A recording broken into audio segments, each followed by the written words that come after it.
Once upon a time, there was a very young, curious girl named Alice.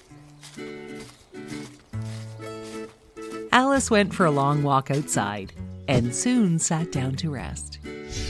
Alice began to daydream. She imagined a wonderful world where all the animals and flowers could talk. Just then, Alice looked up and saw a white rabbit carrying a pocket watch. "I'm late," said the white rabbit as he ran by. Alice was so curious, she tried to catch up to the rabbit. "Mr. Rabbit, please wait," called Alice. Alice followed the rabbit into a hole in the ground. She began to fall down the long tunnel, but landed just in time to see the rabbit run through a tiny door. Alice was too big to fit through the door. She saw a small bottle that had a label that read, "Drink me." Alice drank the liquid and became small enough to fit through the door.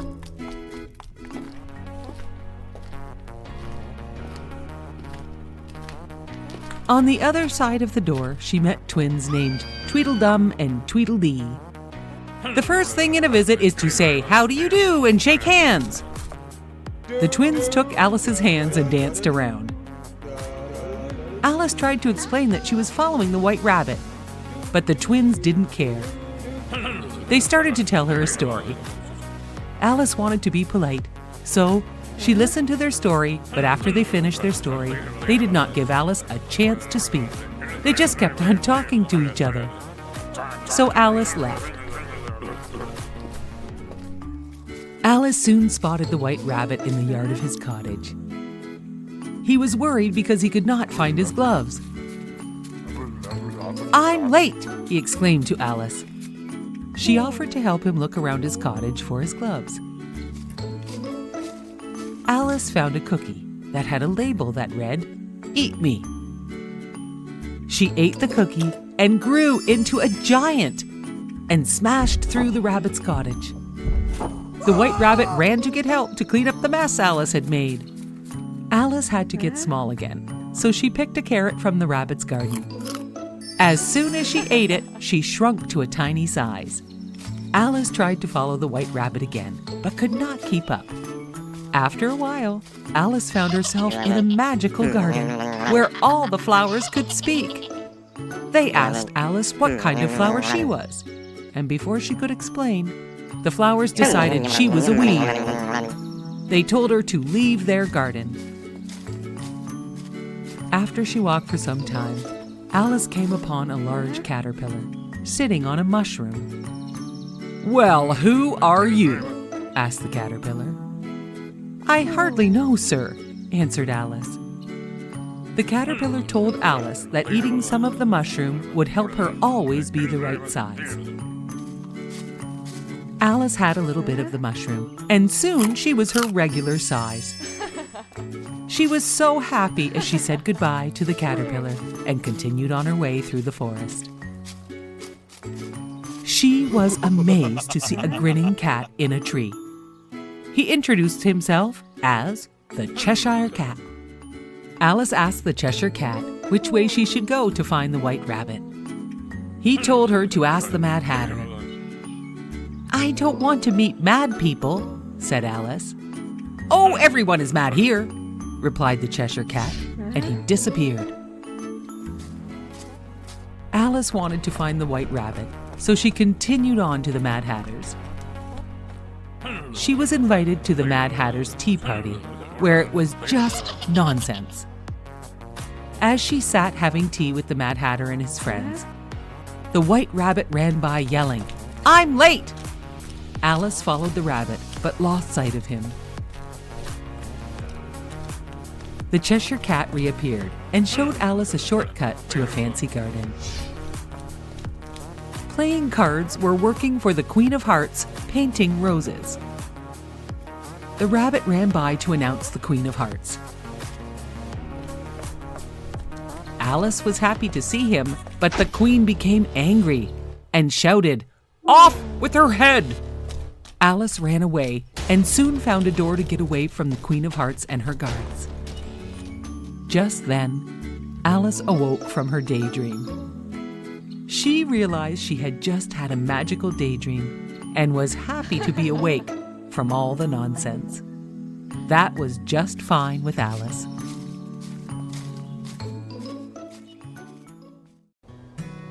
This is the story of Princess Elsa and Princess Anna.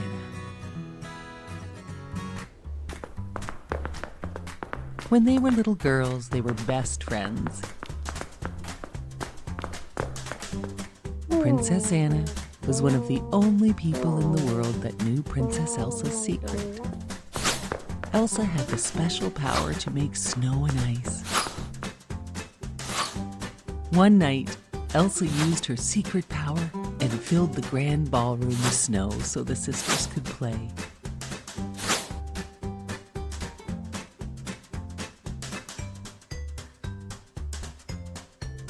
As they were playing, Elsa lost control, and she accidentally hit Anna with a blast of icy magic. Anna was badly hurt. Her parents went off to the ancient mountain trolls to ask them for help. The wisest old troll told them that Anna could be saved, and that she was lucky to have been hit in the head and not in her heart. As the years passed, Anna forgot about that night. To keep Elsa's special gift a secret from everyone else, their parents surrounded the castle with walls and never let anyone inside. It seemed whenever Elsa had strong feelings, her magic powers would spill out. Elsa never wanted to hurt her sister again, so she stopped playing with Anna. Anna became very lonely. Even after their parents were lost, the two sisters didn't spend any time playing together. Years later, it was time for Elsa to become queen. For just that one special day, the castle gates were opened. Hundreds of guests attended Elsa's coronation ceremony. Elsa worked very hard the whole day to hide her feelings and special powers. At the party, Anna danced with a handsome prince. He made her heart flutter. They fell in love and decided to marry. Elsa thought this engagement was a bad idea. Anna could not believe her sister, and they started arguing. As Elsa lost control and started to shout, her secret power was exposed. As ice shot from her hands, everyone stared in shock. Now they all knew her secret. Elsa ran out of the castle and fled to the mountains.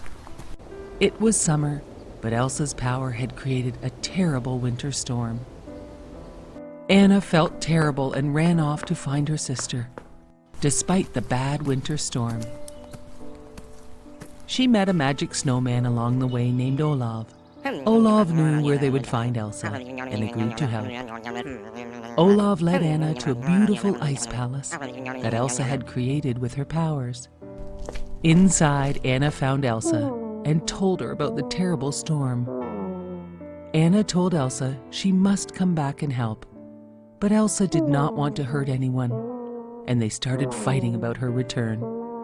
As they fought, a wave of magic burst from Elsa and struck Anna in the heart. Elsa knew what she had to do. She had to find the trolls and ask how to reverse the magic which was now freezing her sister. Olaf agreed to help. Elsa and Olaf found the ancient mountain troll, and he said, "Only an act of true love can thaw Anna's frozen heart." Elsa brought Anna back to their parents' castle to find the prince Anna was to marry, as he could save Anna with his true love. He laughed when he saw her and threw the sisters in the dungeon. "I only pretended to love her to get the castle and kingdom," said the prince. Afraid and locked in the dungeon, Elsa looked at her frozen sister. All of a sudden, the prince came in with a sword. He swung it at Anna, and the sword shattered on her frozen body. Elsa grabbed her and held her frozen sister tight, and suddenly Anna began to thaw. As Olaf watched them, he remembered the wise old troll and what he said. An act of true love will thaw her frozen heart. The two sisters' love had saved them and their kingdom. They were best friends again. Even in the summer, Elsa always made Olaf snow so he could never melt. And now the castle gates were wide open. The evil prince was long gone, and they all lived happily ever after. Once upon a time, there was a lovely princess named Snow White. She lived in a castle with her stepmother, a beautiful but wicked queen. The queen was very jealous of Snow White and forced her to work as a servant. Every day the wicked queen looked into her magic mirror and asked, "Magic mirror on the wall, who is the fairest one of all?" The mirror usually answered that the queen was the fairest, which pleased her. Meanwhile, Snow White did her chores and made friends with the courtyard doves. One day, a prince heard Snow White singing. He was enchanted by her. The queen saw this and became angry. Then the magic mirror told her that Snow White was the fairest one in the land. The queen was furious. She ordered her huntsman to take Snow White to the forest and do away with her. Snow White was so kind and gentle, the huntsman could not harm her. Instead, he warned Snow White of the wicked queen's plan. He told her to run away.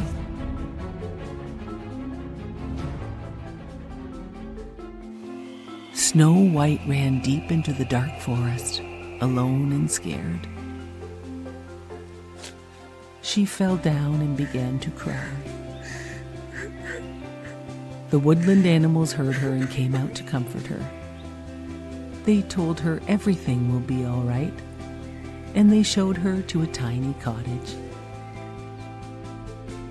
There were 7 beds in the cottage, with 7 names on them: Doc, Happy, Sneezy, Dopey, Grumpy, Bashful, and Sleepy.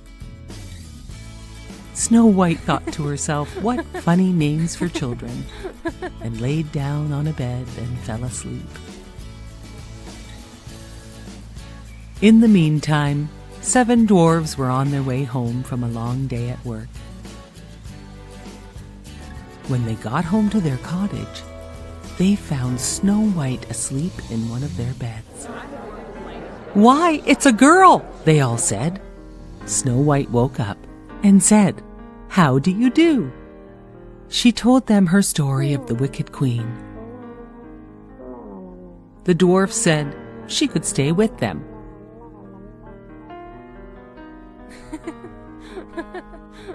Back at the castle, the queen did not know Snow White was still alive when she asked the magic mirror, "Who is the fairest of them all?" The mirror answered, "Snow White is the fairest of them all." The wicked queen was angry. "I will find her and poison her." The wicked queen disguised herself as an old woman and headed to the 7 dwarfs' cottage. It was morning and the dwarfs left to go to work, while Snow White was working in the garden. Working away, she saw the old woman, who was really the wicked queen. Snow White said, "Hello," and the old woman offered her an apple from her basket, the poison apple that would put Snow White to sleep forever unless she was kissed by a prince. That was the only way to break the poisonous spell. Snow White accepted the apple and took a bite. She fell to the ground and the old woman ran away. The woodland creatures went to get the dwarfs. The dwarfs could not awaken Snow White, so they built her a glass coffin so they could keep watch over her forever. One day, the prince was riding on his horse through the forest and came upon Snow White in her glass coffin. It was her who he saw singing at the Wicked Queen's castle. He knelt down and kissed Snow White. She awoke, and the spell was broken. The dwarfs were so happy. Snow White was awake. Snow White thanked the dwarfs for all their help and said they would be best friends forever. The prince asked Snow White to come and live in his castle. Snow White rode off with her prince, and they lived happily ever after.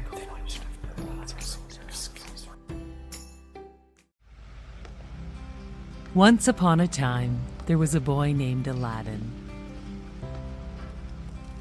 who lived far, far away with his poor widowed mother. One night, a stranger knocked on the front door and said, "Good evening. My name is Mustafa, and I am looking for my brother's son, Aladdin. I would like to take Aladdin to work with me to make good money." Aladdin wasn't too keen on the idea, because there was something about Mustafa that he did not like. But his mother thought it was a great idea, and she agreed to let Aladdin go with his uncle.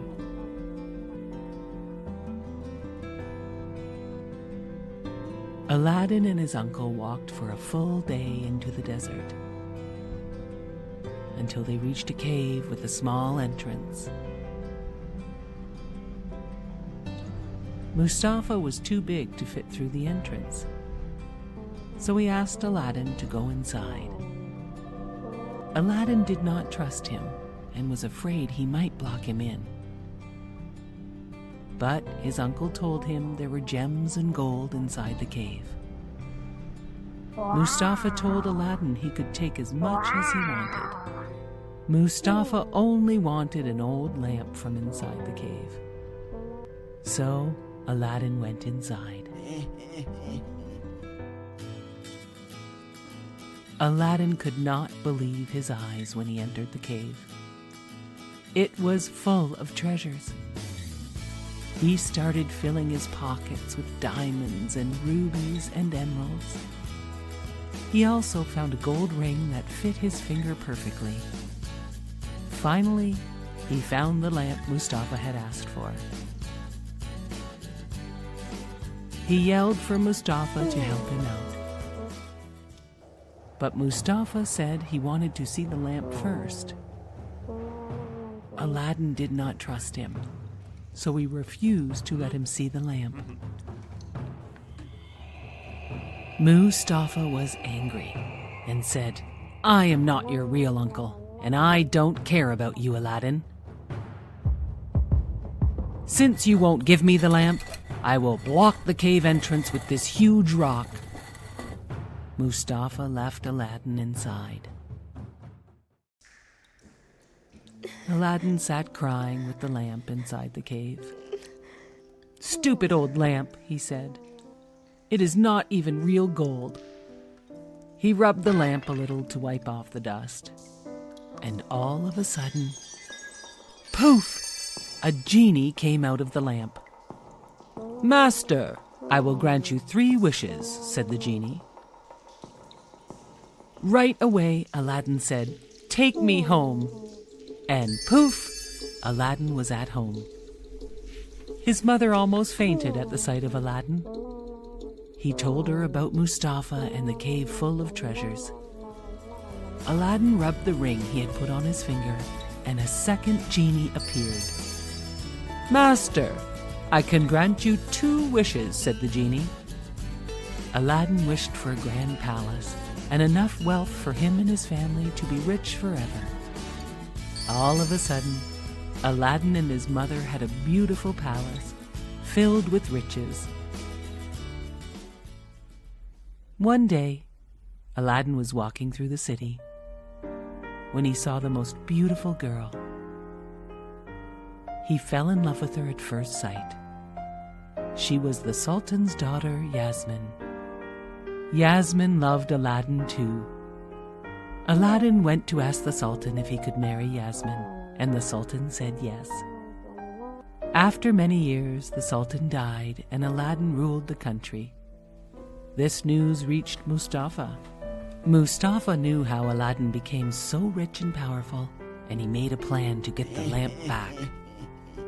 Mustafa tricked Yasmin, who had no idea who he was, into trading him with the old ugly lamp for a shiny new one.